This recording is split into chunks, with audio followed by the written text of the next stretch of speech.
I think it's time. Is it time? Holy moly, you're not kidding. It's time. And now, on with the show. Time for bladder check. Check. Check. Check. Wait. Screw it. I'm holding it. Podcasting, the final audio frontier.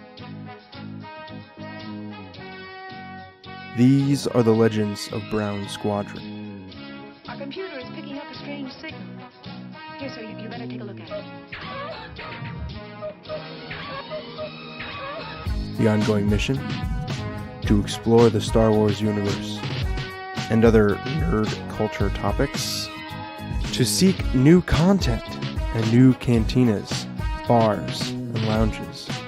To boldly annoy Scruffy by making too many bad jokes. Welcome to the Hyperspace Heroes Podcast.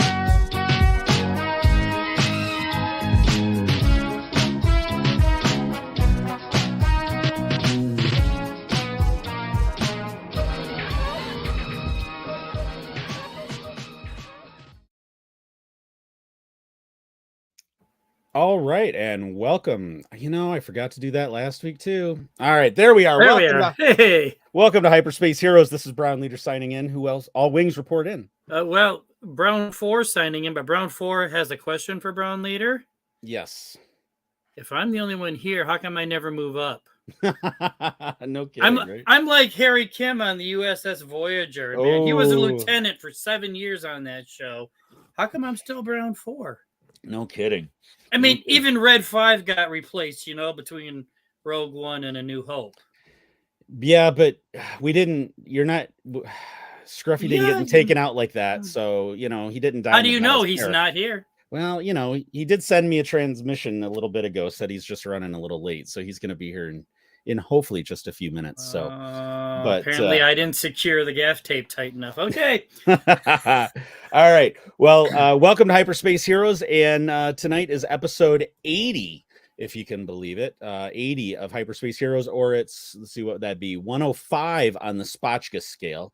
And speaking of which, Rural Farm Boy tried to stay up late tonight for him, but unfortunately he just couldn't make the live stream with us. So he's going to be, he'll be listening to the replay, but he's looking forward to it basically because we have a guest on tonight for the show. We're going to be talking about some the last two episodes of that aired. I can't get my language out tonight of Bad Batch episodes 8 and 9. But we have a guest that we're going to talk with about that. But we're also going to be talking about conventions because our guest got to go to a convention recently and met somebody that's definitely on my list that I want to meet for a convention one of these days. Somebody that I pine for continuously on social media.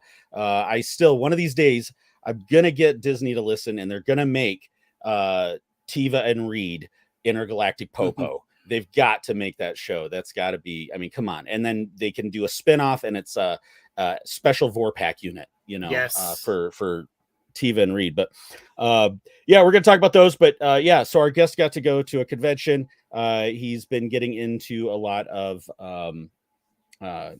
he's definitely far ahead of us on the game in terms of cosplay and going to cons. Very cool. He's got some cool his first outfit that he's put together, and he's working on some others.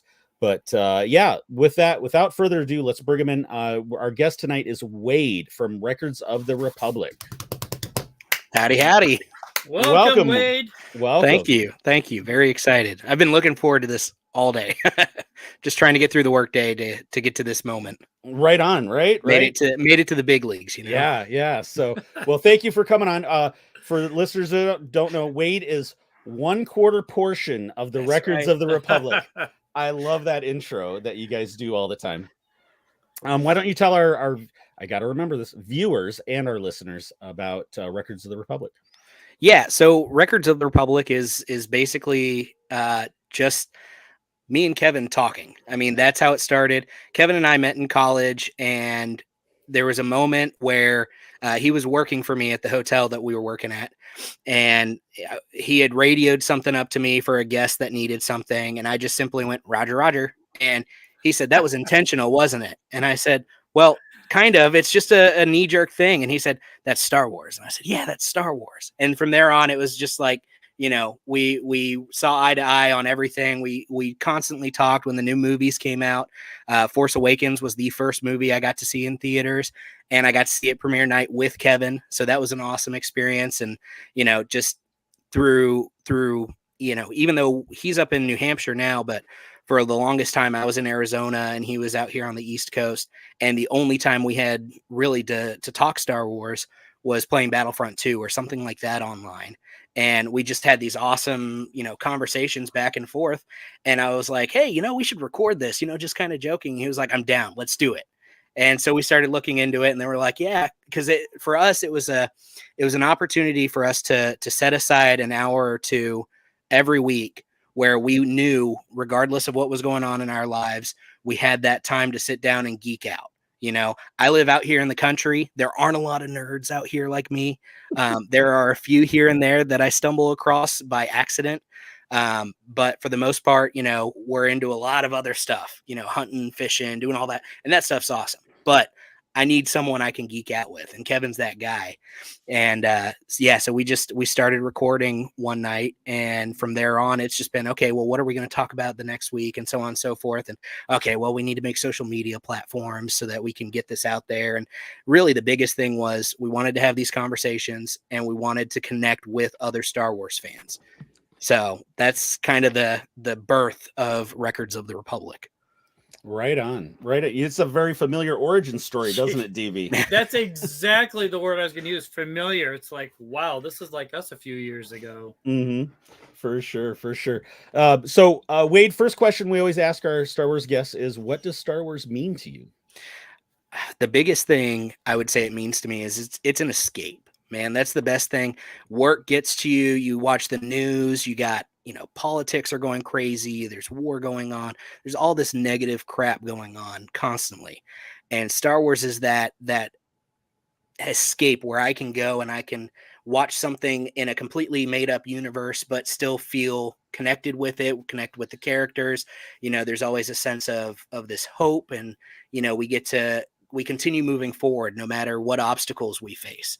And so that's kind of Star Wars has always been that escape for me. It's a wonderful place for me to be able to go and, whether it's reading a book, watching the movie, checking out a comic, listening to an audiobook, or podcasting, listening to guys like you all and some of our other podcasting friends. It's an awesome way to ignore some of the negative out there on a regular basis. Right on. For sure. DB. You just said that the first Star Wars movie you saw in theater was Force Awakens, but can you tell us about your first Star Wars experience? Yes, I can. So I believe I was 4. Thanksgiving, we were out in California at my aunt and uncle's place. And, me being probably an obnoxious 4-year-old, I was constantly bothering the adults at the table, that kind of stuff. And my uncle pulled me aside and was like, hey, I've got these movies that I think you'd like to watch. And he had the original trilogy, on VHS. And so he set me down in front of the TV in their bedroom. And of course, because it's secluded from the other room where the adults are. And he put A New Hope on. And from that moment, I was hooked. I mean, seeing the first moment that Luke gets in the land speeder, that was awesome to me. The land speeder was it. I remember my first Lego set was Luke's land speeder. That was an awesome set. And then, of course, seeing the lightsaber light up and then seeing Obi-Wan and Vader fight. And I'm like, oh, this is so cool. What is this? And seeing all the blaster fire on the Death Star. And then, of course, my favorite scene of the whole movie was the trench run. That was I love that. Being in the whole idea of getting to fly this starship, this really cool, slick looking X-Wing, that was it for me. I was sold there was no question. This was my thing. So I got to watch all 3 of those movies while I was there, because we were there for, a few days. I think it was like 2 or 3 days. And so I got to watch those, and I got to watch them a couple times over and over again. And for Christmas, like a year or 2 later, they got me the original trilogy set, which on VHS, which I have on my shelf over here. And then of course I got Attack of the Clones and Phantom Menace and Attack of the Clones. Didn't get, I think Revenge of the Sith came out only on DVD, if I remember correctly. Correct. So I am kind of a purist. So I won't get, if I get a DVD, I'll get the full DVD set of all of them. But I wasn't going to get a DVD to go with my VHS sets. I'm a little OCD in that regard. That's awesome. Hey, Hey, hey, Okay, I'm here. hey, hold it. One second. There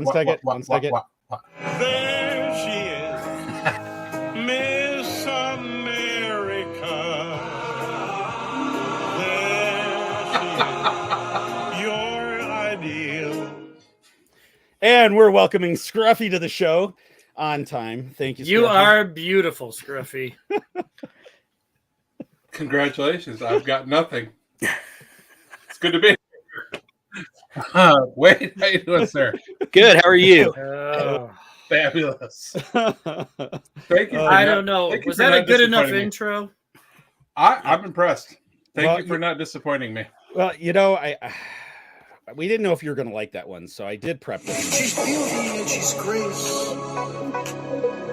She's queen of 50 states.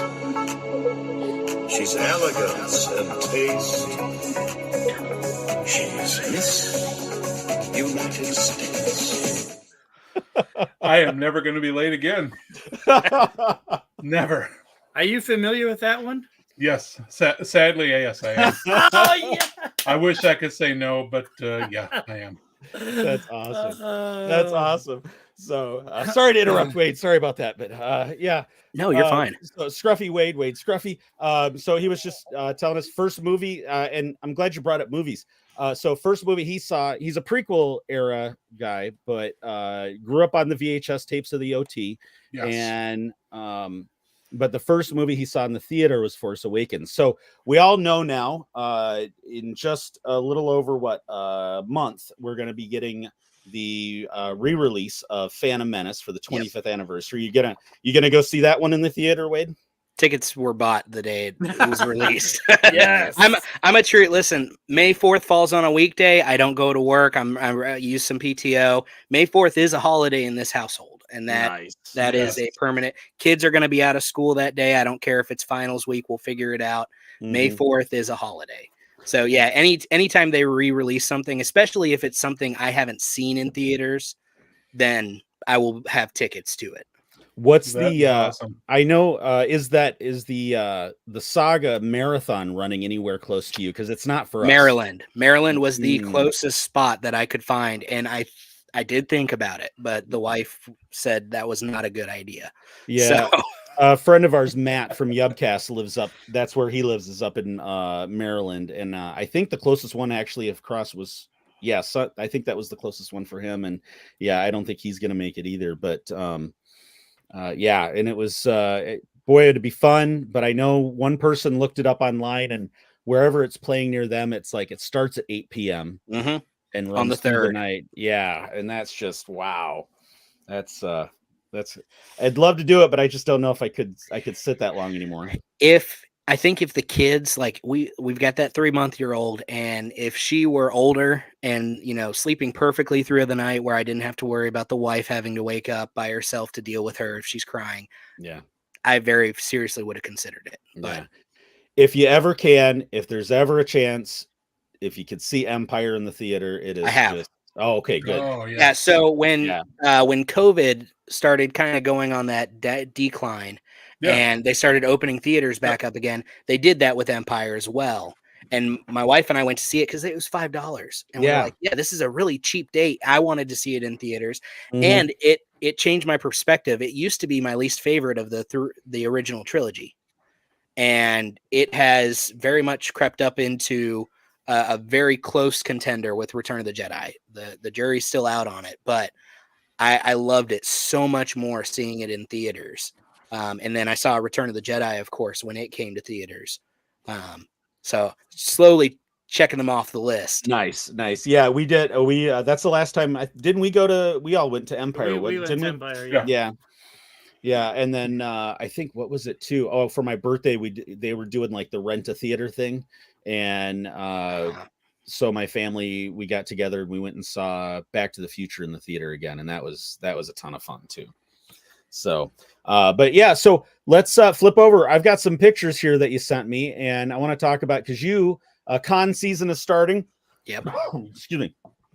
And con season is starting, and you got to go to a con and meet somebody that's definitely on my list. We, like I said at the beginning of the show, I pine for him constantly, yeah, you got to meet Paul Sun-Hyung Lee. Look at that. That is awesome. That's awesome. So what con was this at? This was GalaxyCon Richmond. This was a couple Saturdays ago, I think it was. But yeah, this was just an incredible experience, from the complimenting my beard to complimenting my costume. I mean, the guy is awesome. I mean, there's no doubt about it. He is a fantastic face for Star Wars. He's a people person. There wasn't any line rushing, where it's, hey, take your picture. Here's your autograph. Nice to meet you. Thanks for coming. Next. It wasn't none of that. I mean, he took his time. I waited in line for about an hour and a half just to talk with him. And, it's because he took his time with every single person that came by. So this was an incredible, and he and I have communicated a little bit, and we're close to working something out to get him on the podcast, which would be really, really awesome. That's like, I'd love the other guys to get a chance to talk to him and meet him, because it was just, as a first-time con experience, I could not think of a better person to have gone and met. I mean, I really can't. And this was your first con? This was my first con, my first real con. I'd been to a couple of like small little local ones where a couple of comic book shops get together and stuff like that. This was the first real one where you've got celebrity voice actors and artists and authors and, all that fun jazz that you really want when you go to a con. And it was by far the most amazing experience. That's awesome. That's very cool. Yeah, he always seems like a nice guy. I've watched some of his live streams and jumped in the chat, and yeah, we've had a few he's liked a few of our posts, but we haven't really interacted. But yeah, definitely. And then I know you've got a cool story about this one as well. Yeah, look at that.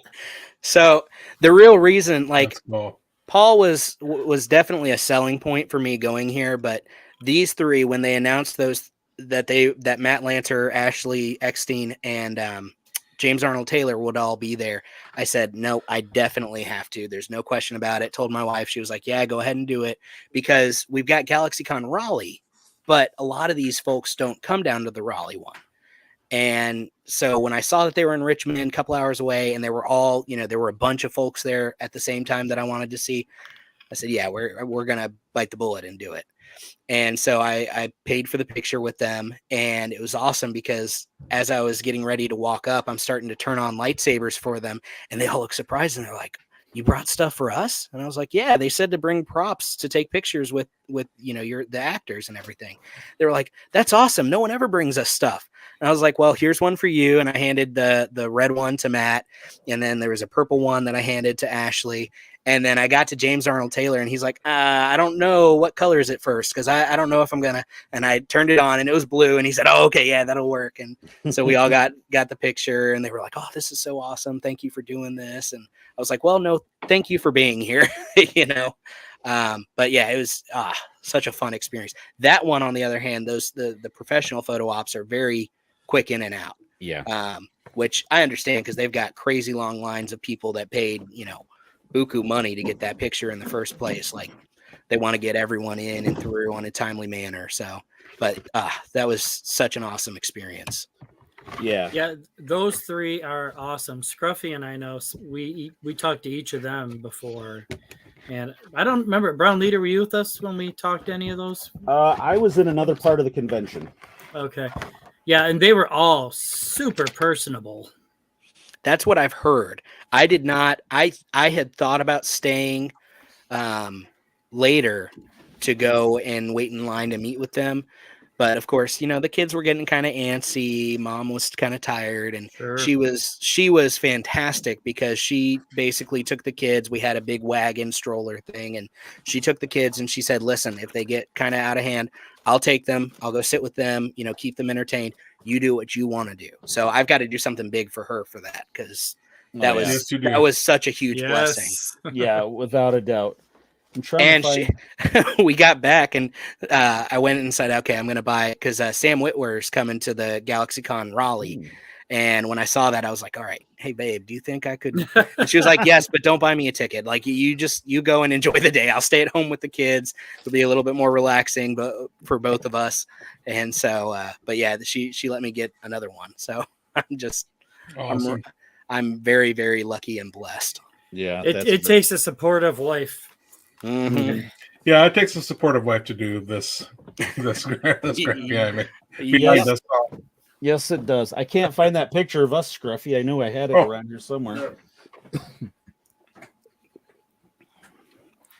We went to Chicago Celebration, and we know all about the rush right in, get your picture taken, and then So there you go. Is that Katie? Yep. Yep. You're not going to make me break out my picture, are you? Yep, we are. Well, see, she was there. So they had quite a few Mandalorian. They had Emily Swallow. They had Katie Sackhoff, Giancarlo Esposito. They also had Ian McDermott, which I decided not to because the lines were ridiculous for that. And then they had Gina Carano for Cara Dune. So they had quite a few Mandalorian characters there, cool. or actors and actresses. So it was really cool. And so for anyone who, I saw a lot of people who are Mando fans with, their Mando Black Series helmet, going and stopping by all of the Mando actors to get their autographs, which was a pretty cool idea that I, for whatever reason, hadn't thought of. Yeah. A little bit over. There you go. There it is. It's like Holy Grail. Yeah, right there. Totally. And you're right. They push you through, but when I met Hamill, they had him in a secluded area, and he was very, very personable for the 5 minutes I got in there. Right. Which was far more than I got with some of the other celebrities. So yeah, I don't even think we got 5 minutes with Katie, did we? It was pretty much. It was pretty quick in and out. Yeah. Which at a celebration, I'm not too surprised. I mean, there were probably literally 300 people in line behind us. So easily, I can imagine it would have been massive. Yeah. Celebration Chicago was ridiculous. It was fun, but it was fun, but yeah, it's like a cattle in a herd. Almost got run over by Peter Mayhew and an Amigo. That was a fun. Yeah. That's a claim to fame right there. That's right. That's a big deal. Yeah, absolutely. Yeah, it was so. We were staying at one of the associated hotels, so we could ride a motor coach back and forth for free, to the con in Chicago, which is the way to do it. Then you're not worried about parking or anything, and so at the expo center there, that's all down at the bottom level. And, at that point, Peter that's how he got around, was in a scooter, and he sat on a stool if you got your picture taken with him and all that. And, he was getting up there already. And so Scruffy and I'd gone down, we were heading back to the hotel for the night, and we were just wandering down in that area about to get in line. And all of a sudden he just whipped right past me in that scooter. He had gotten free of his handlers somehow and was just on his own. And I think he was a little lost. And I don't say that to make fun of them. I'm serious. They've got their helpers with them, right? Their family, friends, PAs, whatever. And he was on his own. He must have, like I said, gotten away and I think he was trying to figure his way out or back to the elevator or something. And I was going to try to help him, but then he just zipped right off and found his way back. But yeah, that's the closest I ever got to getting run over by a Wookiee. That's pretty awesome. That's a pretty big claim to fame right there. Yeah. It was a lot of fun. But I think you should make a T-shirt of that. I know. So, TH11. Let's see, how old was I back then? I don't know. Whatever. THX 43. I got run over by a Wookiee instead of I ran over a Wookiee. Yeah, something like that. But we'll figure that out. We'll figure this one out. And then one of the other people that you met, John Jackson Miller. Yes. Very cool. Yeah, he was also super personable. The Kenobi book. So if you guys don't know, Kenobi's my favorite character of all time. Just that's how it's been from Alec Guinness. And then of course Ewan just sold it for me. And so when I read the book, I loved it. and I saw he was there, so I said, "Yep." And of course, I'm an idiot and forgot my Kenobi book at home while trying to pack up, because I'm packing all the kids' stuff, making sure we got the diapers and the formula, and so my head's in dad mode, not fan mode. And of course, he had the books there for sale, so I bought another copy of Kenobi and got it signed while I was there, and so now I think I've got 4 copies of Kenobi laying around on my bookshelf. But one of them has a signature in it. That's awesome. And then I picked up his graphic novel, and he's got an Old Republic Legends book, which I didn't know about, that connected to the graphic novel. And he opened the graphic novel up and put some bookmarks in and said, okay, when you hit this point, stop reading the graphic, go and read the book. Then when you finish the book, come back and read this section. And so it was kind of cool that they really intermingle that way. That's cool. So super excited to work on those eventually. That's very cool. Yeah, I've actually been talking to his publicist. We're working on trying to get him onto the show, and we may not get him while he's on the book tour because we kind of got in the queue late. But he is in a few weeks. He is going to be on our friends Rule the Galaxy. So make sure to give them a follow, and they'll have him on. They also had Emily Swallow on last night, which was a great interview, a lot of fun.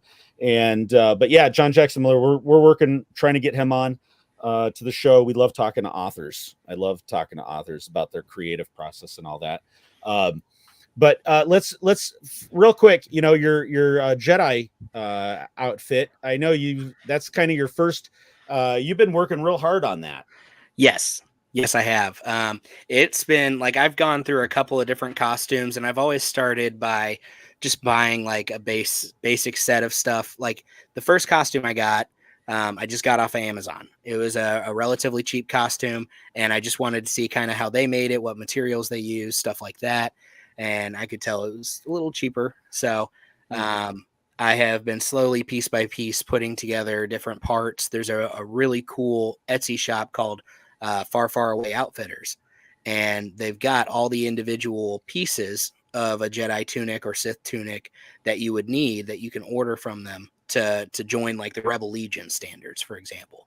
So I submitted my photos and application to them, and I'm waiting to hear back right now. Oh, very cool. But it was just, piece by piece, just getting, hey, this is the next piece on the list. We budgeted for it. Wife said yes. All right, I'm going to order it. And then I look at it and see how it looks. Oh, yeah, that looks awesome. So I pick out the next piece and I say, okay, we're going to budget for this. And little by little, eventually you get the whole costume together. And it feels so awesome to dress up as a Jedi and have people wanting to take pictures with you, and you take pictures. That was such an awesome experience. That's cool. That's awesome. Cool. That's awesome. Guys, any questions before we flip over into Bad Batch? No, I was just going to say I have a Jedi costume I made for Celebration 3 back in 2005, and it's been modified over the years, and I love it. But the robe is ungodly heavy because I used a really thick material. Mm-hmm. And you're right. It just makes you feel powerful to walk around in that. But man, what a pain to lug it to a convention. Yep. Absolutely. I had to try and decide how I was going to, because I didn't want to get in costume to drive the 2 hours up there. So we found the parking garage. We found a spot. We got out. Because Gene was in a little costume as well. And so then I had the wife help me put everything on and, put the pieces together and make sure everything was there. But then like the final piece was putting the lightsaber in the belt clip. And that was the moment where I was like, oh my gosh, this is happening. I've got it. I've made it. This is what I've been working for. And awesome. Yeah, it was such a fun experience. That's cool. That's very cool. That's awesome. Did you recent news too? Acolyte trailer dropped. Did you get a chance to see that? Oh yes, a couple of times. And what thoughts?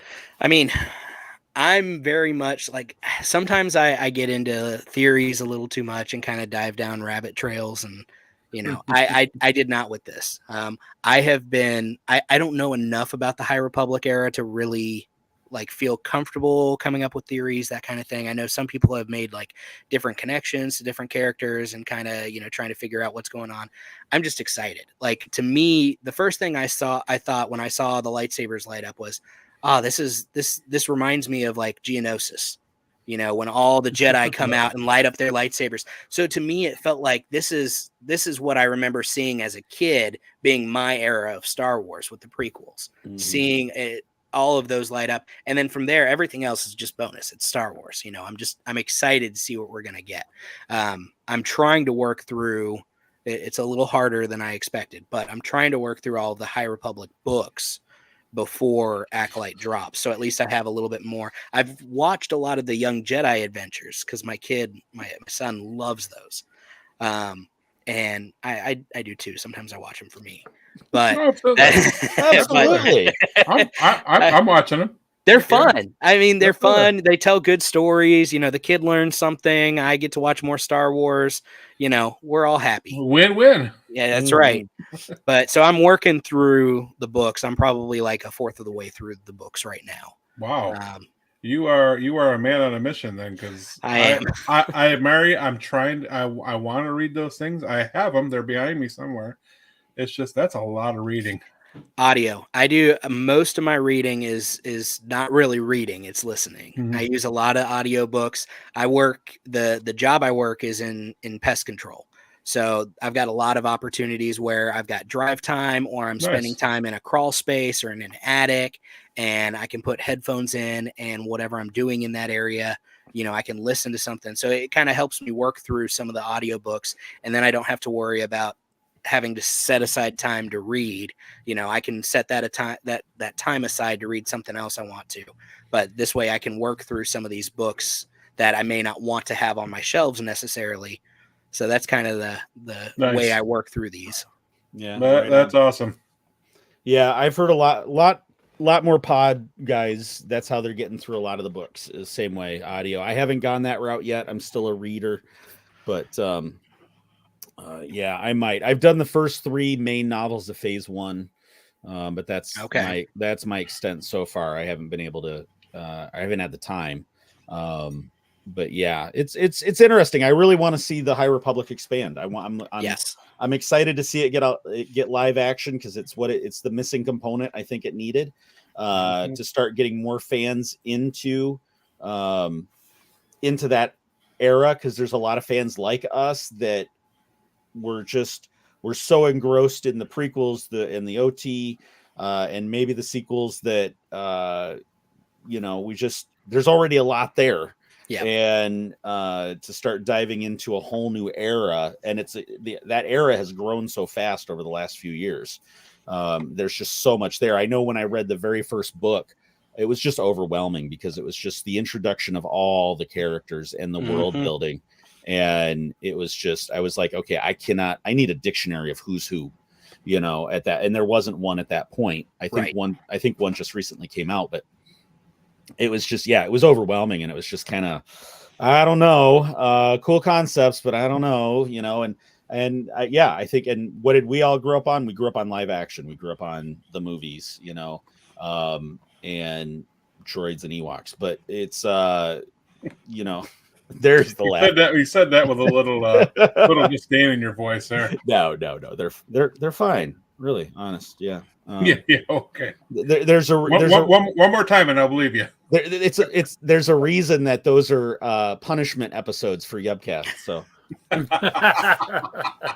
when they roll the 1 on the die at the end of every episode. But no, I think it's the missing component, because they've had the books, they started the cartoon, the kids cartoon, they've been doing the comics, and I think there's a lot of good potential there. I mean, absolutely, without a doubt. And I'm excited for it. I'm really excited just to see more fans get introduced to that era for sure. Well, I think we're seeing a lot of they've done a very good job with adult books, young adult books. They've got kids books. They've got the toddler show. They've got the comic books, and I think that, like you were saying, that live action piece is the last missing piece to kind of connect them all. And I think their goal with this is to be the one era to unite the fans or unite them all. I think that's what they're hoping, and I hope for that too. I would love to see the Acolyte put that final piece in, and everyone says, okay, I like something about High Republic. Because, you've got everyone that has all their opinions about the other trilogy, the 3 trilogies, those eras, and some of them are very strong and opposite opinions, and there can be some ugliness. So I would love to see the High Republic really be that, they talk about it in the series, but peace and unity, like this is for light and life. Like this is what I want to see the fans unite over, that they all enjoy this to some extent. You sound like Lord of the Rings. Yeah.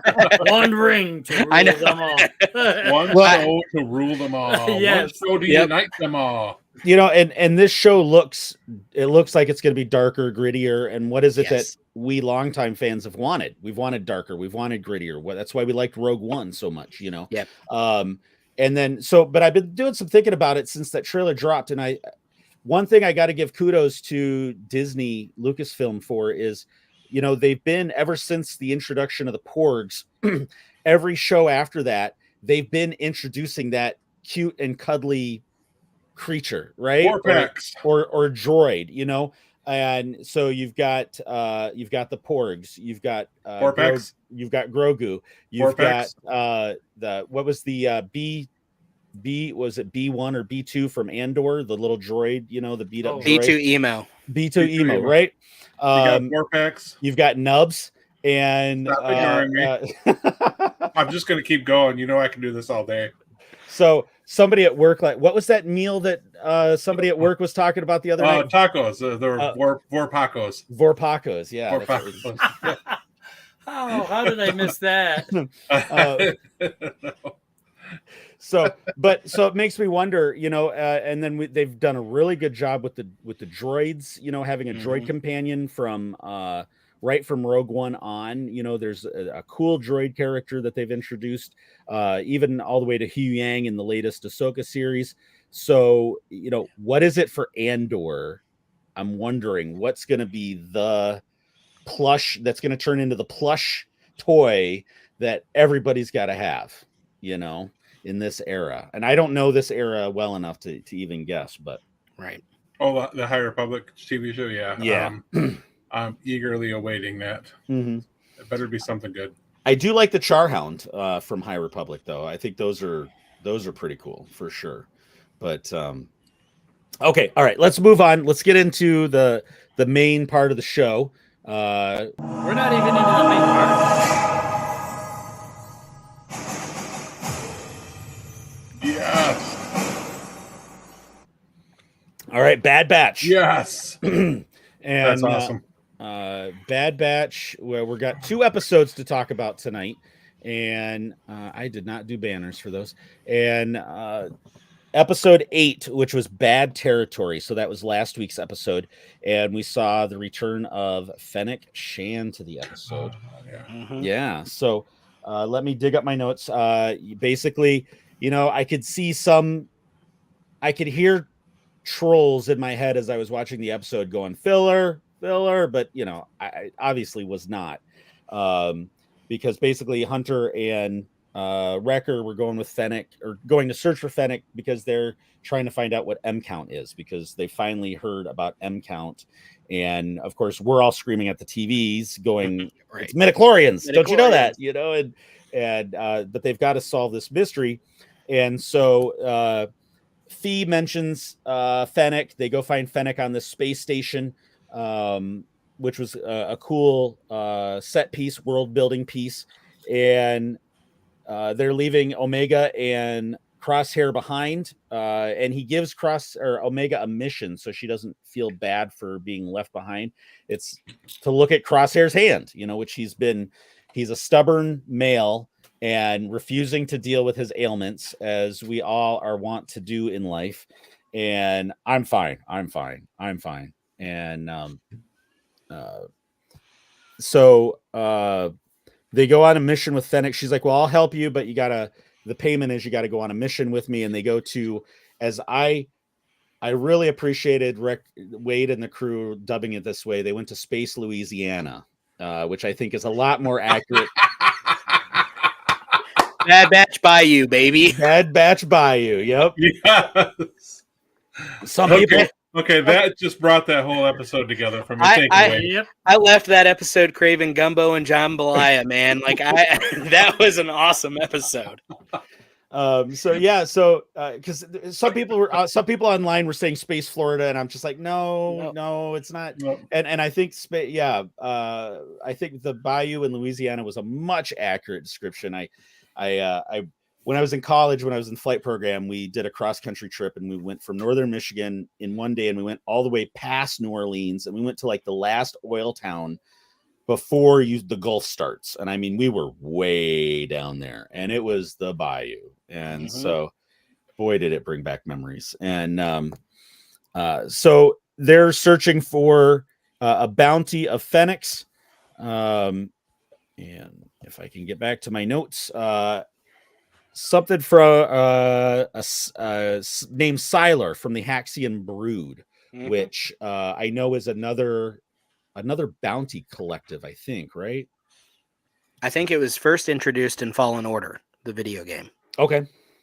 All right. Okay. All right.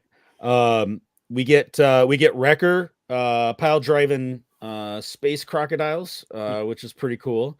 They're taking out water mines. They had to keep their helmets on because the air was poison. I remember that.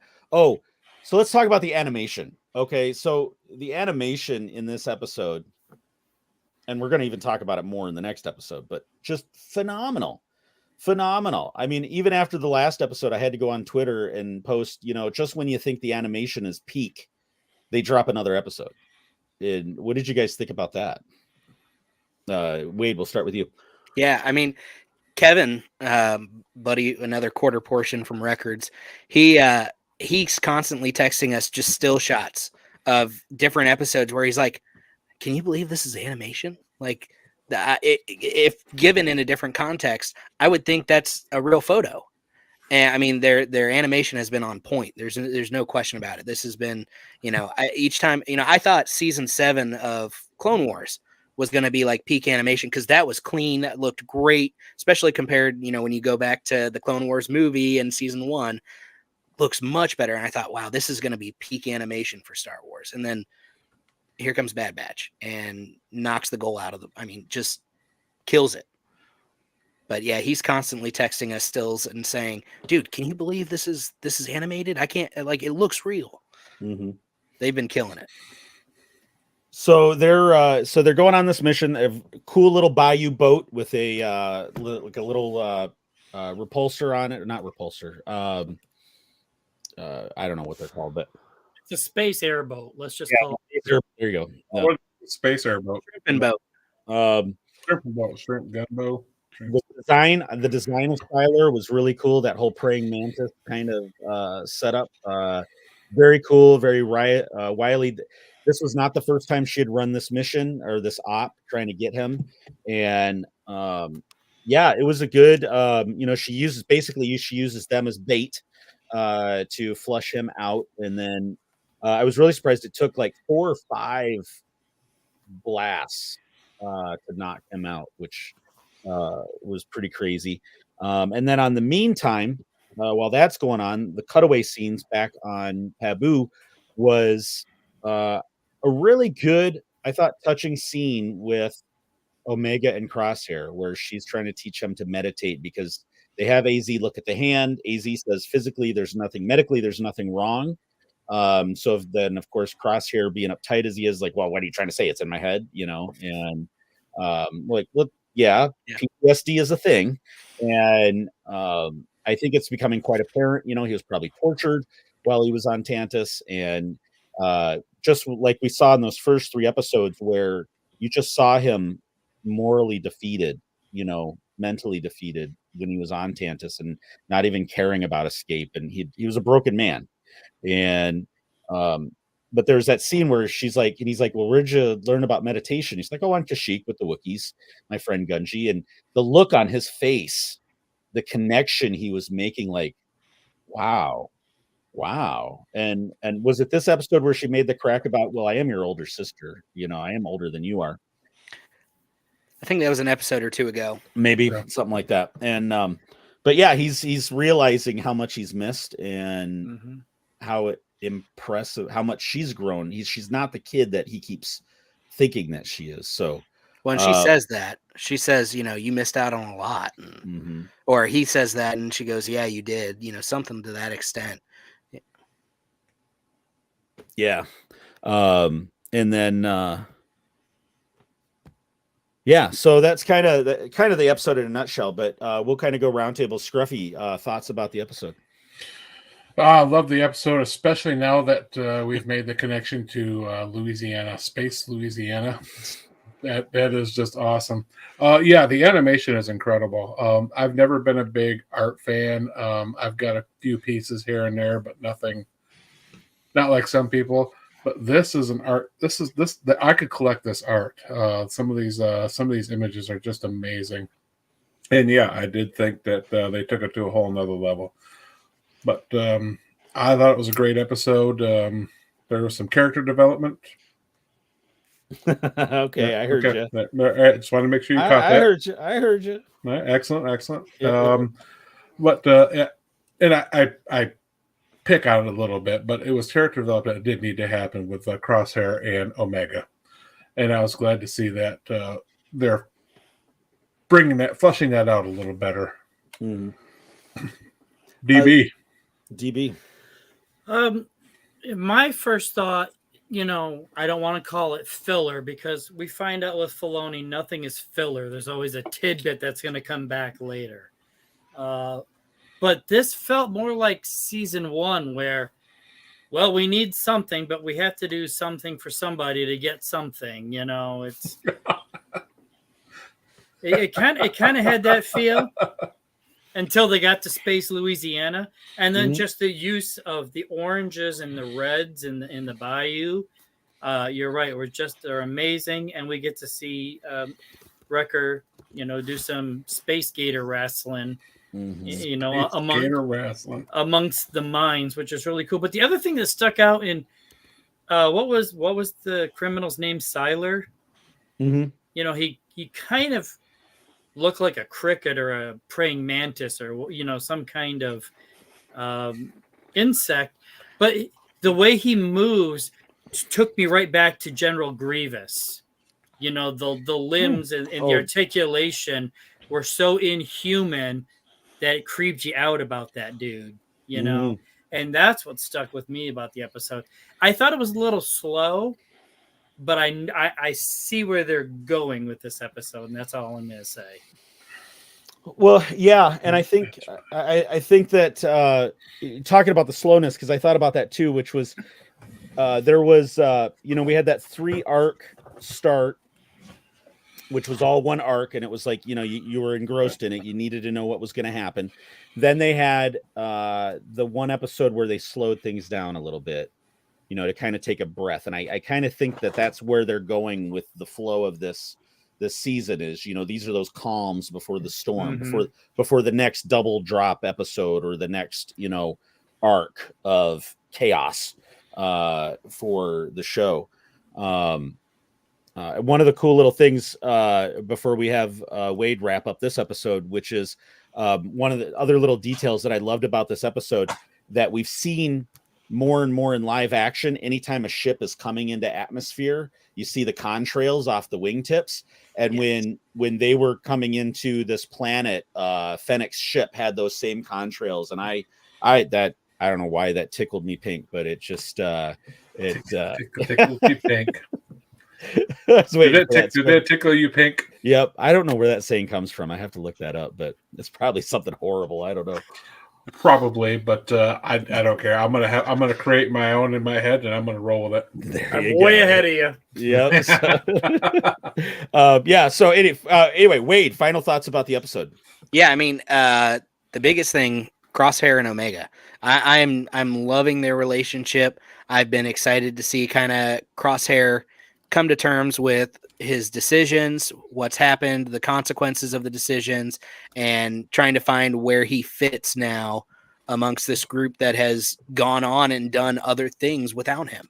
These were his brothers. These are the guys he served with, and they did everything together. They were a unit until they weren't. And now he's trying to figure out how to reintegrate with them. And Omega, of all people, is really the one trying to, Wrecker kind of warmed up to him off the bat. Wrecker's a big teddy bear. Hunter was the one that was, he's been like, nah, I'm not here for it. But Omega has been like, no, he's our brother too, So seeing their relationship grow and seeing how she's kind of getting him to soften up and, kind of have a heart, I've loved. And then of course we got the Gunji name drop, which he's one of my favorite Jedi. So that was always fun for me. Mhm. But yeah, that was definitely peak of the episode for me, was that moment where they're, trying to meditate together and she's trying to walk him through this. And that's when he really comes to terms with how much he's missed out on. Yeah. Right on. Okay, well, let's flip over to episode 9, and I've got something for that, which is don't tell me I didn't download it. I thought I did. Anyway, so this title of this episode is Harbinger, and very interesting because the last episode left off with what looked like Fennec betraying the clones because she didn't give them the information they were looking for, and they we come to find out that and I got to give credit to Wade because he guessed it right in one of their episodes. He said that they were probably she was probably talking to Asajj, which we come to find out is the case. And so we see it starts off with Pabu again, kind of starting off like another slow episode, and in a sense this one was too. But we have the clones, off doing their thing, and again, right from the beginning of this episode, the animation, just I thought the last episode was good, and this one was even better. And starts off with, I think, what was it, a couple clones helping a fisherman kind of bring their stuff onto the dock. And one of my favorite lines, which was there was some eye contact between the female fisherman and Crosshair, and they're walking away, and Wrecker, good old brotherly razzing. Oh, look at that, you made a friend. And I thought that was a great line. Then we get into the Amblin production vets part of this story, which is the kid and her dog are on the beach, and all of a sudden he smells something and starts taking off, and they go into a spooky cave, no adults, and it's just the kid and the dog on the adventure, right? Yep, it's like it's the beginning of a Scooby-Doo episode. Right. Oh, and this is the soundbite I was looking for. Harbinger, so the name of the episode. And sorry, courtesy of dictionary.com. And so she goes into the cage, and she finds a starship. Cool design on the starship, by the way. And it's pretty awesome. Yeah, and that somehow nobody saw come in. I know, right? Sneaky. She has her ways. Yeah. No ship that small has a cloaking device.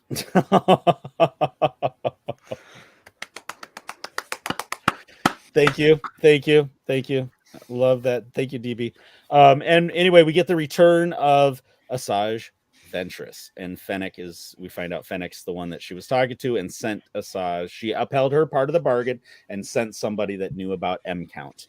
And I wish I downloaded a picture of Asajj for this, but doesn't look like the Asajj we're used to, and definitely sporting some hair there. Later on in the episode, after they're done deep sea fishing, diving, she's got some David Bowie hair going on there, and she does, right? Come on. Okay, thanks. I can't unsee that now. Right. So I want to know what her secret is. If she was bald before, hello.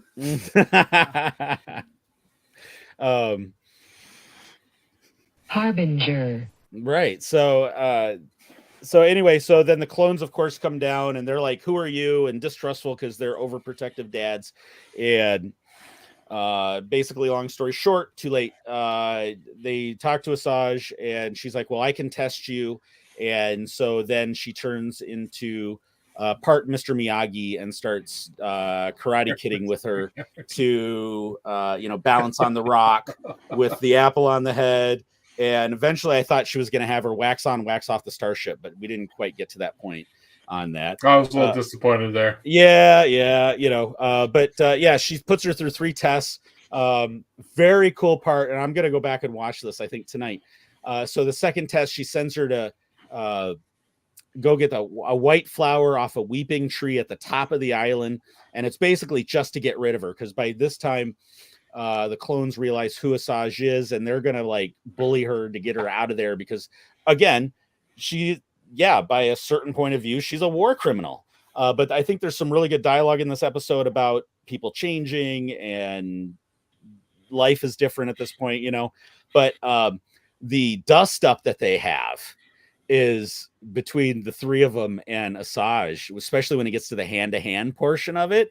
The animation had dust coming off their clothing in the fight. And I think, was it Asajj? Did Asajj pile drive Wrecker?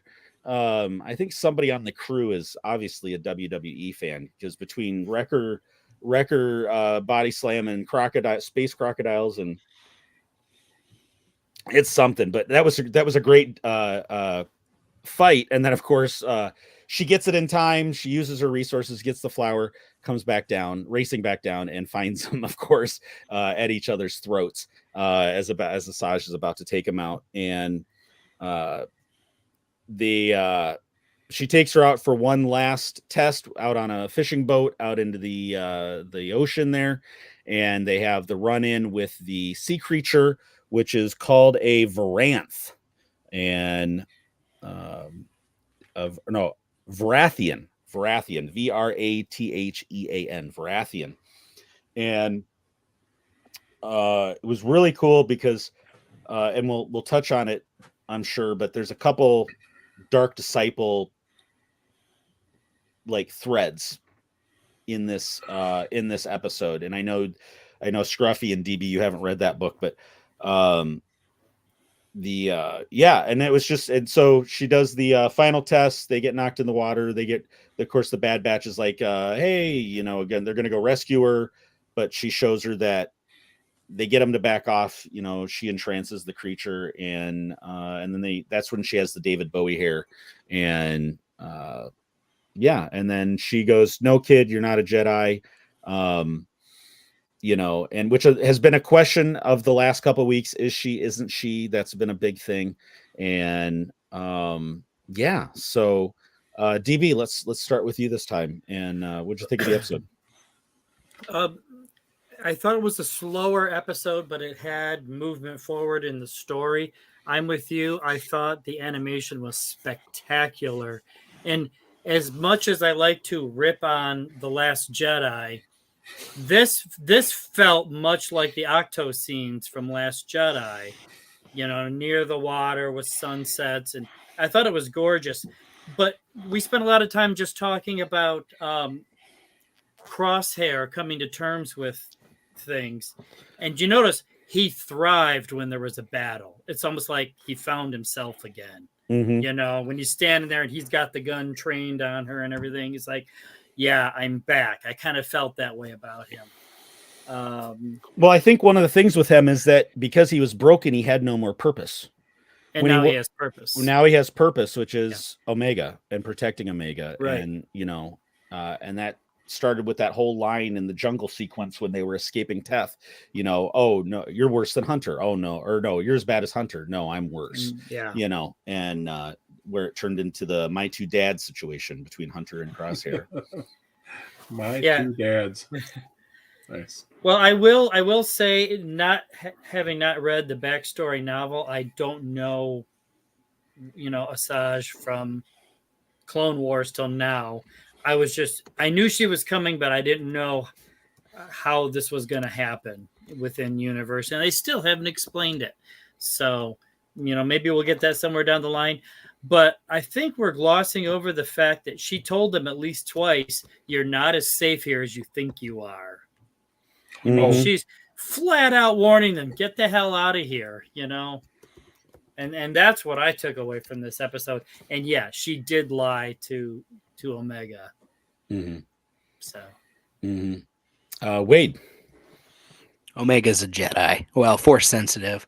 That I think Asajj knew it from the beginning. Yeah. I genuinely think what she's doing is trying to get Omega's hopes, like not get her hopes up, and maybe she realizes she's safer right now with her brothers. Not sure what the reasoning for that is, but I very much believe she is full on lying to Omega so that Omega kind of moves away from this train of thought. She's not exploring down this road. It's going to make her more of a target down the road. Great episode overall. Loved everything again with Crosshair, and like you were saying, DB, he really got in his groove. I mean, that minute, you see her tangling with Wrecker and Hunter, and you're like, where's Crosshair? And then all of a sudden you see him and he's got it trained on her, and he steady hand. Yep. And he is ready to go. He is, he's found his place again. And the way he tosses the guns to the others, the blasters to them, and that was awesome fight scene. Yeah. Really, really liked that they gave Asajj the yellow lightsaber. Mm-hmm. That little details like that. Her line where she's like, "I'm not out of lives yet." Mm-hmm. That gets into some of the Dark Disciple stuff because there was always a lot of rumors. And I think their plan very much is to spin this off into, obviously more content.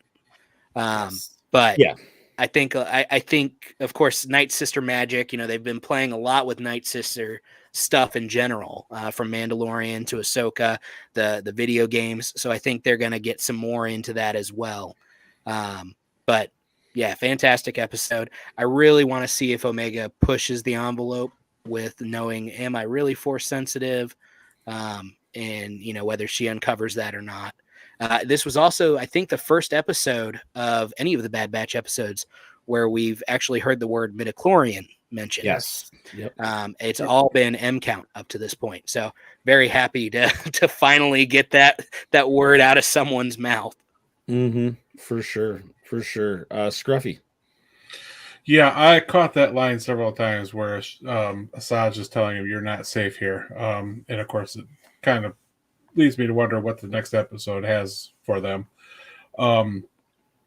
I love seeing Asajj back, but I'm missing the zombie version of her. That zombie-ish looking version from Clone Wars, especially the Tarkovsky Clone Wars version. Oh, very yeah. Pale, blackened eye look. But, like I said, the David Bowie haircut suited her. It fit her. Yeah. I'm never going to be able to unsee that. Thank you very much. Well, she also had, when she was diving down to rescue Omega, she had like the Mohawk thing going on in the water. And it reminded me of that character that Skinny introduced us to, Devil Lompop. Yeah. Which I thought was pretty cool. And who I just saw on social media makes an appearance in High Republic. Which is pretty cool. And I'd love to see her in, she's also in the whole comic run of Bounty Hunter Wars? Yeah, Bounty Hunter Wars. Yep. She's in that. And so who knows? Maybe we need to finish checking that out. Maybe we'll get to see her in live action as well, which would be kind of cool. And then the other scene I loved where she sends her off on a mission to get that flower. Reminded me that's how I used to send my nieces off to when we were busy talking. I'd send them off. We'll go play hide and seek. You go hide, and I'll come find you. Yeah. Mm-hmm. Yeah, they're still traumatized by that. They're adults now, and they're still traumatized by that. Right on. Yeah, that's funny. Can I? But yes, but definitely, you can see where Crosshairs. You can see what Crosshair's problem is in this episode. Because as soon as he's back into his normal routine, he's back. But without his normal routine, he's a wreck. Mm-hmm. In the show. Ask your question, DP. Why is there always a giant threatening monster? Right? If we don't have Super Weapon of the Week, we have to have Super Monster of the Week. Well, when we first saw this giant, what'd you call it? Yeah, Varathian. How'd that go? Verb. Ver. Okay. All right. It just reminded me of the Resistance show. And since Scruffy is our expert on Resistance, Do we have to go there? there was just a giant tentacled creature, and I don't even remember what it was called. But Dumb. Dumb. Same. So that creature, what she does with that creature also is another tie back to Dark Disciple. So there's a creature on, and I'm gonna have to order this book right now. So I'm not spoiling anything, but in Dark Disciple, there's a creature on Dathomir that you see in that book that she has the ability to connect and get into the mind of creatures. well, yeah, we've seen it. I mean, with Rey in Rise of Skywalker and the giant space snake, whatever. I guess I just come up with something besides a giant threatening creature, Well, what do you want? A small threatening creature? I want a giant threatening Scruffy. A mutant Vorpack. You're on your way if you bring up Resistance one more time. Vorpacks, they're from Resistance. That's the only good thing about Resistance, Vorpacks.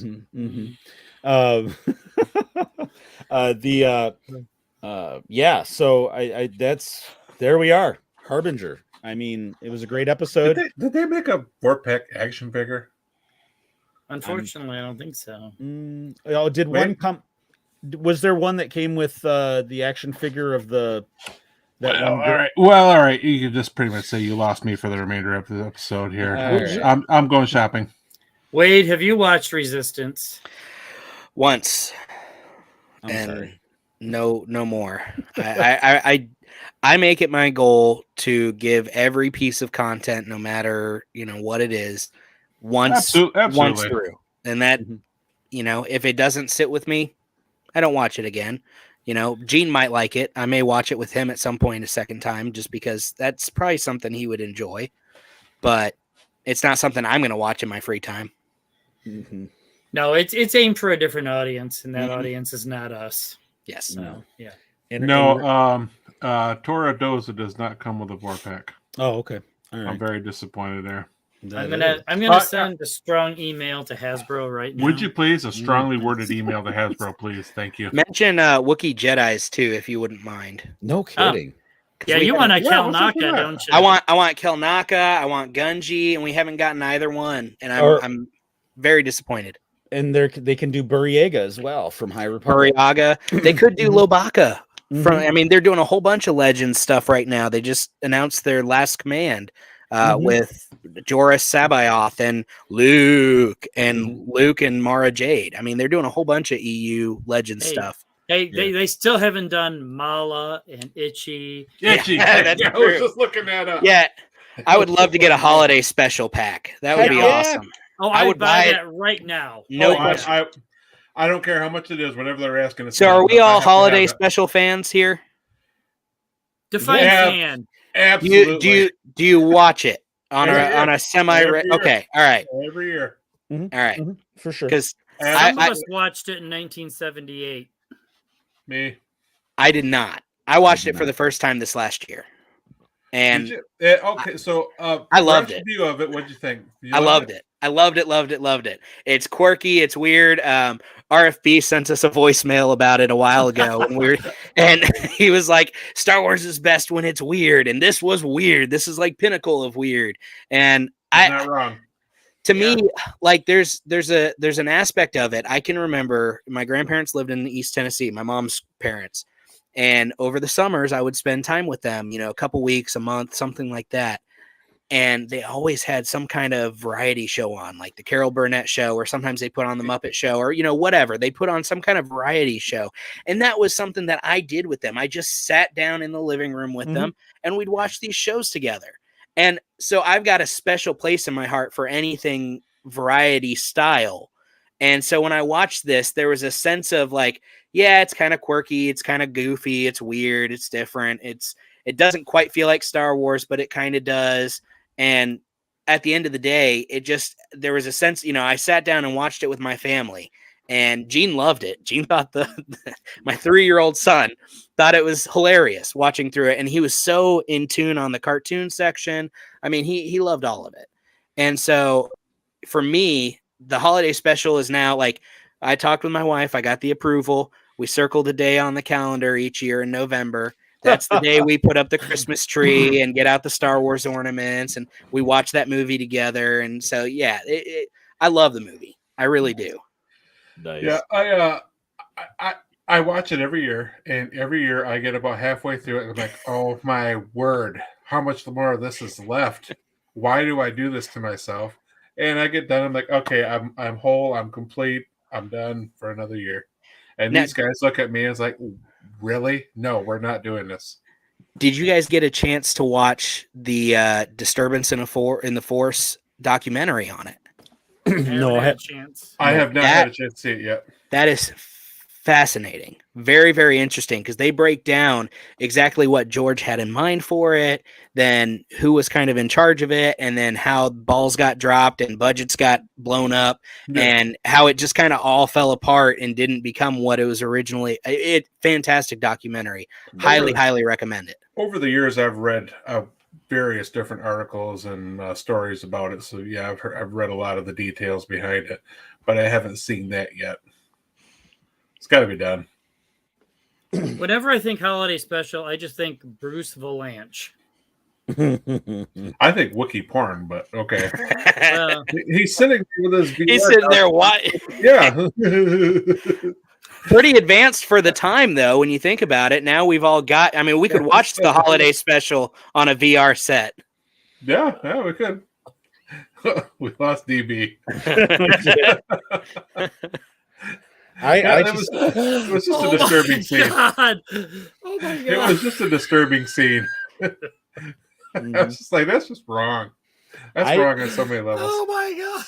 I just watch it and wonder every year, is this what solidified the Colombia cocaine trafficking trail into the United States? Because that could very well be. They were on something, that's for sure. All right. Yes. Back to let's wrap up Bad Batch. You're trying to get this back. You're trying to get this back under control. Well, before I do that, I got one final thing to before you chastise us for being off the rail again. Go ahead. One final thought about Resistance. Yeah, you're the one who always plugs up the toilet at our house. So that's what I think about that. All right, thank you. So, all right. And Matt from Nubcast, love you. Still can't take Resistance, just can't do it. All right, so Bad Batch, next 2 episodes. It's next week is another drop of 2 episodes. We've got Identity Crisis and Point of No Return. So some interesting titles there for sure. And what episode, I thought we'd go round table real quick. And what episode we've got, that'll be episode 10. We go up to 15. We've got Identity Crisis, Point of No Return, Juggernaut, Into the Breach, Flash Strike, and the Cavalry Has Arrived. So in which episode will the Marauder get blown up like the Razor Crest? No. No.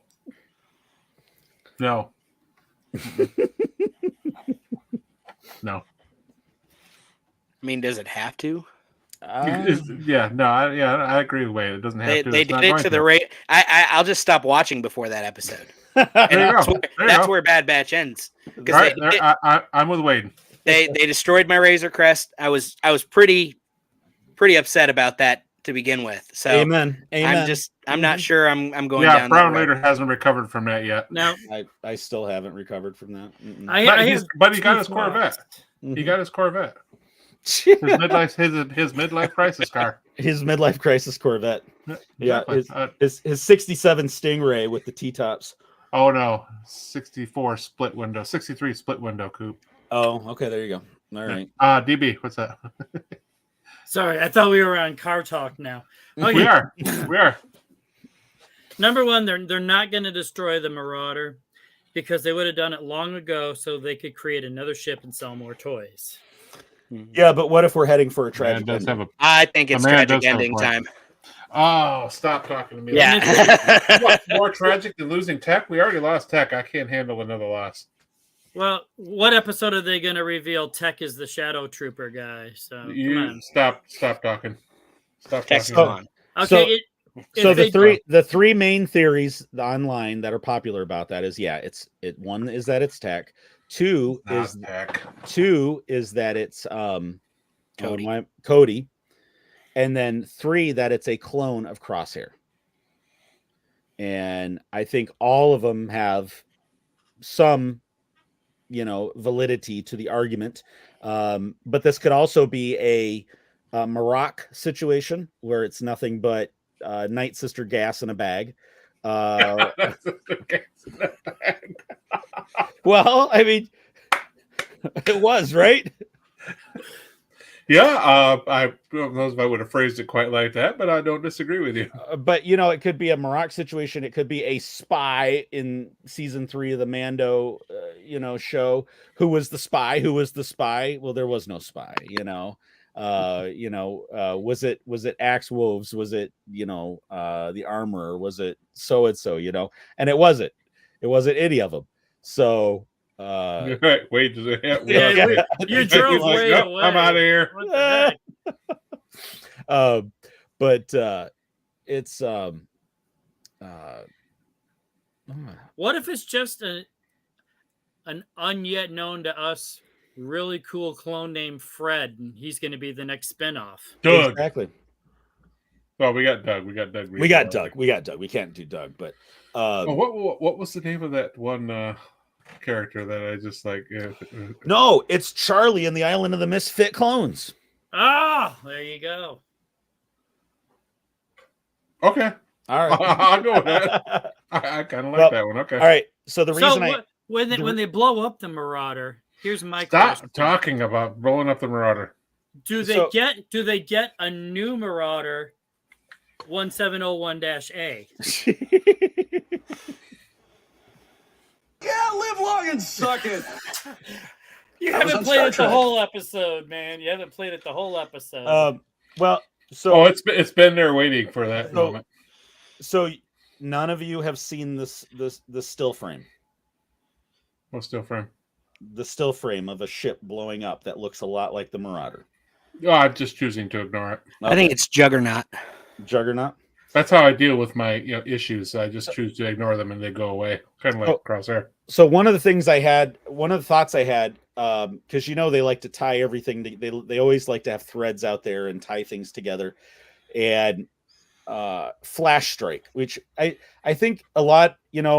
I know at least the 3 of us were kind of thinking. Obviously the end 3 episodes are going to be the raid on Tantus, to free the clones, and is Flash Strike going to be where the Empire comes in and does what they did to Hemlock's last base and orbital bombards it? Because they talked about orbital bombardment specifically in that second episode, and it was Hemlock's last base, and the whole thing is this base has got to be kept secret, and they have Project Necromancer on Tantus, which we know ends up in Exegol. So is that the catalyst to move Necromancer? I just had this vision of Marauders and a bunch of other ships coming in with nowhere to run to, or Fortunate Son coming off like a Vietnam, blowing it up. Yeah, sorry, I got distracted. Oh, that Fortunate Son, best dub of the of the final Mandalorian battle when the Mandos are flying into Gideon's base. Oh my gosh, that is the best YouTube video. And I think it was out 2 days after that episode premiere. Not even. It's like an immediate turnaround. Mm-hmm. That person is a genius. Just absolutely love that clip. Absolutely. Now, can I ask a question? Yeah. We were talking a little bit about theories on Clone X. Have you guys, what do you guys think? Because I actually have a completely separate theory from all of those. Well, you just missed my whole theory. Oh, I'm sorry, DB. He's I had to deal with the kids, man. Yeah, no, it's all good. It's an unknown to us clone named Fred, and they're just going to Okay. spin him off into another series. Oh yeah, Understood. there you go. Gotcha. The Adventures of Fred. I actually think this is leading into Gideon's Dark Trooper program. Okay. Oh, I think that's what they're doing here. Because okay. in Mandalorian, they mentioned at one point that the final missing piece to perfecting Yeah. this Dark Trooper was removing the pilot. Mhm. Yep. And you see that in Legends. Originally, it was a manned suit. They, and so on and so forth. What better way than to take already pre-trained Mhm. troops and take volunteers for that, put them into this training program, start specializing. Because you see when they're like interacting with their ship and everything, a lot of it's buttons and they're pressing all this and that and messing with gadgets and gizmos constantly. So that's what I think. I don't know if it will have any bearing or not, but I would love to see that. Of all the theories I've heard, actually, that's the one I support the most. That makes the most sense right there. And I think you and I had an exchange on Twitter about that, because I remember when you posted that, and it was I could see them possibly going down the route of the Death Troopers as well. That's right. But I think Dark Troopers is much more of a recent connective tissue. Yes. Well, and especially with, you look at Gideon was working with a lot of the cloners. Yep. You got a lot of the cloners working, exactly on Tantis. So I feel like that's a natural transition to try and connect those two pieces in different times on the timeline. Yeah, exactly. That's what I meant by connective tissue. I think I think that's a much closer connective tissue to that point. And we know they love to connect those threads. So for sure. Last question about theories, at least that I have, and then we'll move into collection corner if you guys are ready. But who makes it out of, or no, two questions. Who makes it out of the show after episode 15? They all do. Wade, what's that, man? Rex, Wolf, Gregor. I think Omega does. I think Omega ends up with Asajj, and that spins off into its own thing, whether it's comic book, whatever. I think that's where that route ends up going. Don't hate me. I don't think any of them make it. I think there's a last stand, sacrifice. Hey, we're going to do everything we have to. And I think it's going to come down to Crosshair giving up everything. I think Hunter and Wrecker go down before Crosshair, and Crosshair has that final push stand, whatever it may be, where he saves Omega, and Omega is able to get away and live on. While I hate to say it because I love these guys, but they don't show up in Rebels. I don't think they have any plans for these guys at this point. Their mission priority is Omega. Whatever it takes to keep her safe. If that means giving their lives up for that, that's what we see. And I agree with you. I was thinking the Asajj and Omega kind of go off together too, but even before this episode. But there was a line, some of the dialogue, the tension between the Bad Batch and Asajj, and there was some line about having to let go, that they were smothering her basically, and that they have to let go of her. And so after this episode, it even kind of, and will that be and this leads into the second question, is will that lead off into the next animation series, or what do we think could be? There's got to be some other series that's been in development that's can spin out, and it could be something completely new. Who knows? Maybe it's Resistance 2.0, but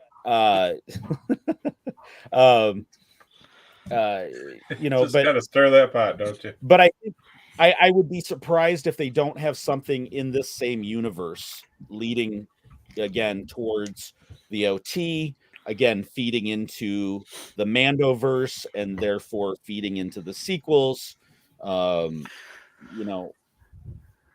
It only makes sense. Well, we know for a fact that Quinlan is still alive around this time, because he was alive during Kenobi. He was part of the secret path. Yep.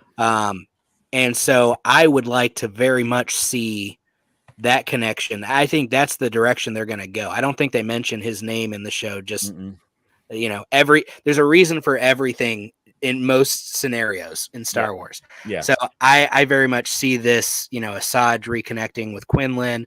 They've got Omega. They've got to figure out how to teach her the ways, but not too light, too dark, heavy. Just, hey, this is what the Force is. Yeah. But I very much think they go that route, and we get to finally see a little bit more of what is this path? What is this secret, hideout or pathway that's saving Force sensitive kids and Jedi survivors? That's what I want to see them explore in the next season, or the next show. Something concerning the path would be pretty cool. I agree with you on that, and that would be awesome. I'd love to see Quinlan as one of the Tales of the Jedi arcs. Would be kind of cool to see kind of what happened there. But yeah, going into the Path of Jedi, or the Underground Railroad, so to speak, I think would be a phenomenal, definitely continuation of the story for sure. And Nika Fetterman, who is the voice of Asajj, was on Rule the Galaxy about a month and a half ago, and right before the Bad Batch trailer dropped. Actually, she was on the same the day after it dropped, I think, and she told the crew that when talking about Bad Batch and Asajj, that this was only an appetizer, and that there's still a main course and dessert in terms of Asajj. So we are definitely going to get more Asajj coming down the roads, which is going to be pretty cool. Very cool. So any final thoughts on Bad Batch before we zip over into Collection Corner? Keep doing what you're doing. Right on. Sadly, I think Wade is correct. As much as it kills me, as much as I don't want to see the crew go, Wade, I honestly do think you're correct there. And that's about the only time you'll ever get me to hear me say that. I'm going to go in the corner and cry now. Yeah, I got my stuffed war pack over here. I'm going to curl up and cry. DB, any final thoughts? Yeah, we're going full Rogue One with the main cast. Unfortunately, yeah, I agree. All right, Scruffy, which intro do you want? Do you want the music, or you want the Spaceballs? Spaceballs. Let's do Spaceballs today. All right. What is this place? What is it that you do here? Merchandising. Merchandising? What's that? Merchandising. Come, I'll show you. Open up this door.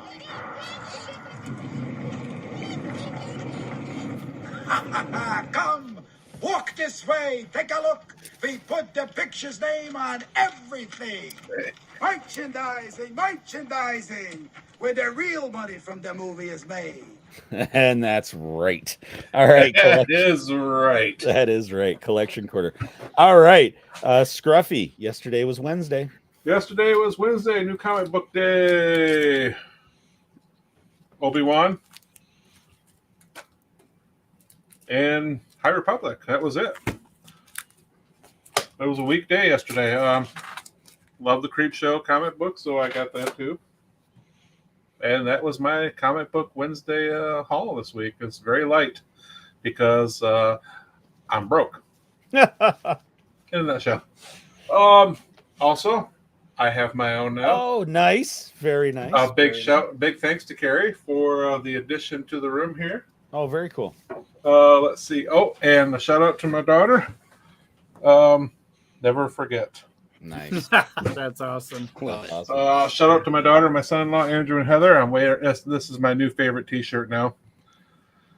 And yeah, that's it was a light week this week. Sadly, oh, and I'm still enjoying this because I just want to rub this in as much as possible.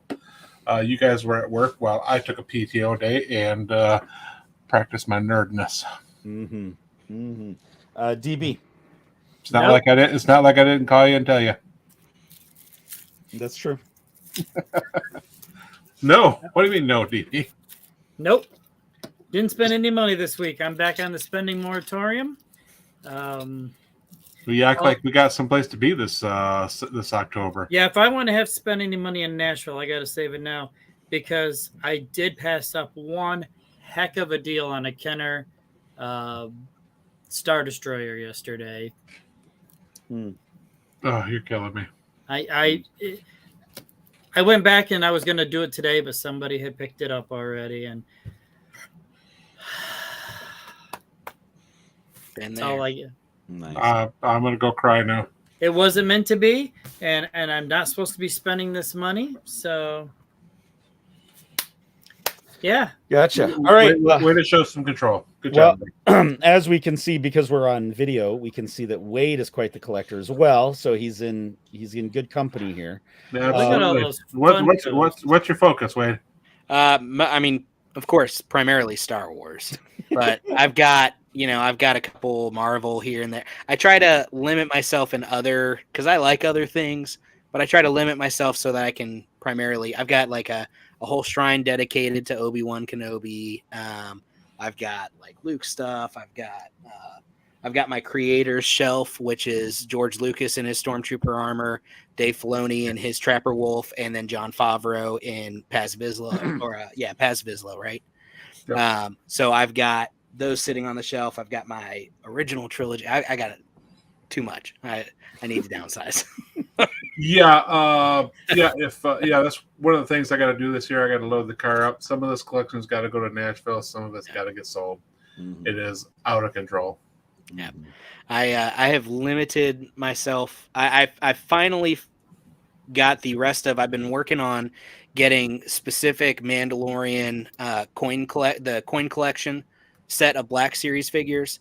There were certain characters that I wanted to add where they had like the art paint splatter kind of look to them. So I've got the last two that I got to unbox and put on the shelf with the rest of the Mando group, and I'm done. The only other thing I have on the docket that is just got shipped today, I ordered it yesterday. I bought a replica Gunji lightsaber from Ultra Sabers. Oh, and cool. It was on sale. They had it was on sale on their terms. It was still expensive. Yeah. But they had some kind of deal. You know, they always get you with the deals.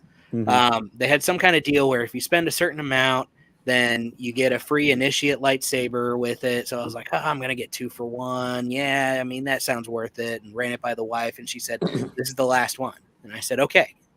So those are temporary terms. We can renegotiate down the road. Right. We know. We know. It was the last one for today. Yeah, that's it. That's a 24-hour ban, right? Right. Right. Yeah. Very cool. Very cool. So I know you also recently got they re-released the original Battlefronts, and have you had a chance to play? Because I know when that first dropped, they were having server issues. They've been working on releasing some patches, I believe. If the last thing I had seen on it was that they were working on those issues.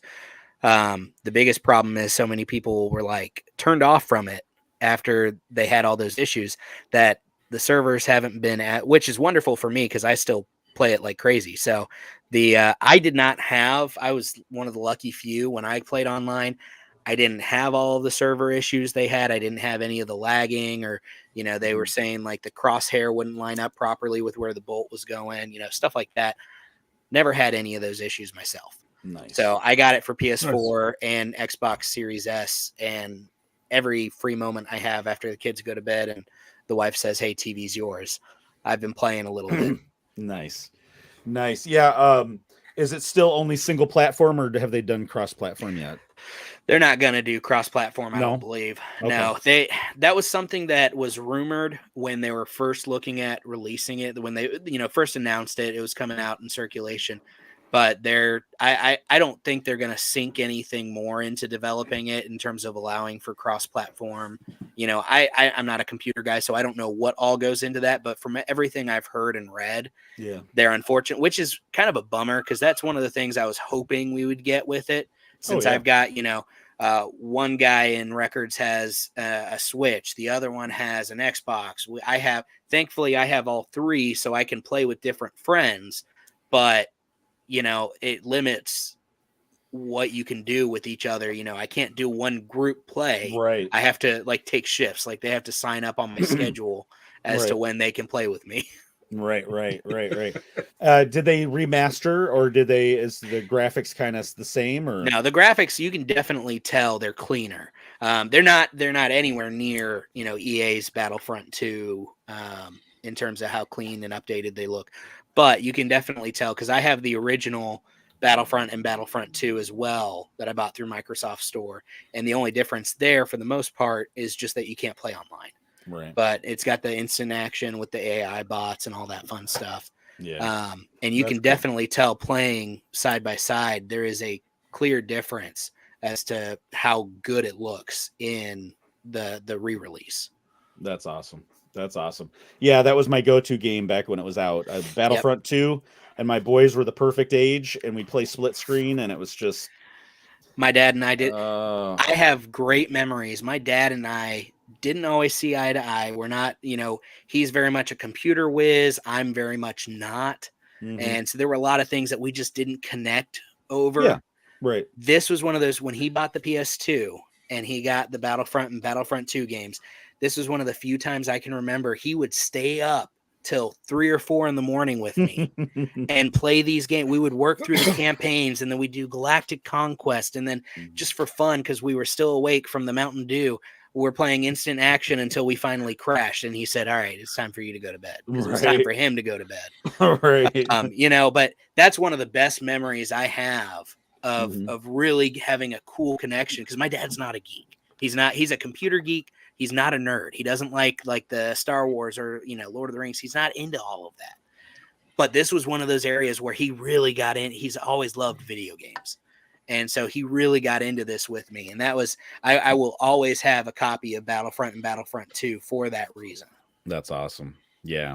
Yep. That's why I love Battlefront 2. That time with my boys, and just, we had memories, just tons of memories. And I love it. Love it to this day. Well, cool. All right. So, for my segment, I got a Scruffy picked me up. He knows what a fan I am of the Visions and Ronin, so he picked me up the new Visions comic. And I wanted to do a plug before I do that, and then I started reading Brotherhood by Mike Chen. So that's so I'm a few chapters into that, and that's a cool book. I'm having a good time with that. Looking forward to it. And then I wanted to do a plug for somebody the other day on Facebook, because he put a post out that he's doing autographs, and that's Ross Beedman. And for those that don't know who Ross Beedman is, he is the little boy in. Oh yes. Yep. I need to order one of those. So he posted on Facebook. He's a great guy, really nice. Ross, we'd still love to have you on the show. You have an invite. But he'll do autographs. They're not that expensive. You find him on Facebook. He's on several different, I think he's on the Midwest Star Wars Facebook group, which is where I think I saw him post. But yeah, definitely get an autograph from him. He's a really cool guy. He was nice enough to autograph ours and say it's Two Hyperspace Heroes podcast, a cut above the rest. So he's got a sense of humor, which I truly appreciate. And definitely look him up and get an autograph from him, because he's a nice guy. So with that, I don't have anything else for Collection Corner. Wade, before we tell everybody, before you let everybody know where they can find you and Records of the Republic and all quarter portions of you, for coming on the show, all guests become honorary members of Brown Squadron. I've been looking forward to this. So you get a flight designation and a call sign. And you are Brown 46. Let me make sure that number's right. Don't want to double dip. Yeah, 46. And Bio Dur, who is a Zabrak Jedi from Legends. And he is an engineer from Iridonia, served under the Revankist Jedi General Mitra Surik during the Mandalorian Wars. So this is like back during the Old Republic times. And so there you go. Welcome to the crew. I appreciate that. It's good to have you. That's very exciting. Yeah. Hey, but Wade, as we found out earlier tonight, if people ahead of you are not here, they don't move you up. yeah, I heard a little bit about that. Hey, I'm excited just to be part of the Brown Squadron. You know, Absolutely, yeah, absolutely. I'm just here for the ride. Yep, and yeah. So you're welcome back anytime. We've had a great time with you, Wade, and absolutely loving having you on. You and the rest of the guys, you're welcome back anytime. I love the conversations we've been having on Twitter. And with that, why don't you tell everybody where they can find Records of the Republic? Pretty much any of your major podcast platforms. So Spotify, Apple Podcast. I don't even know if Google's still doing it. I think they changed something up about theirs. But Amazon Music, anywhere where you listen to your podcast, we are pretty much out there. You can hit us up on Twitter, Records of the Republic. Send us an email, recordsoftherepublic@gmail.com. Instagram, Reddit, TikTok. We are kind of all over. If there's a social media platform out there, we are probably there in some capacity, and it's all Records of the Republic. Very cool. Very cool. Very cool. Well, guys, any final thoughts before we get out of here? Going once, going twice? I'm going to go rewatch Resistance. No. All right. No. Okay. Well, with that, I think we're going to get out of here tonight, guys. This is Brown Leader signing off for the crew, and you have been listening to Hyperspace Heroes. That's no moon.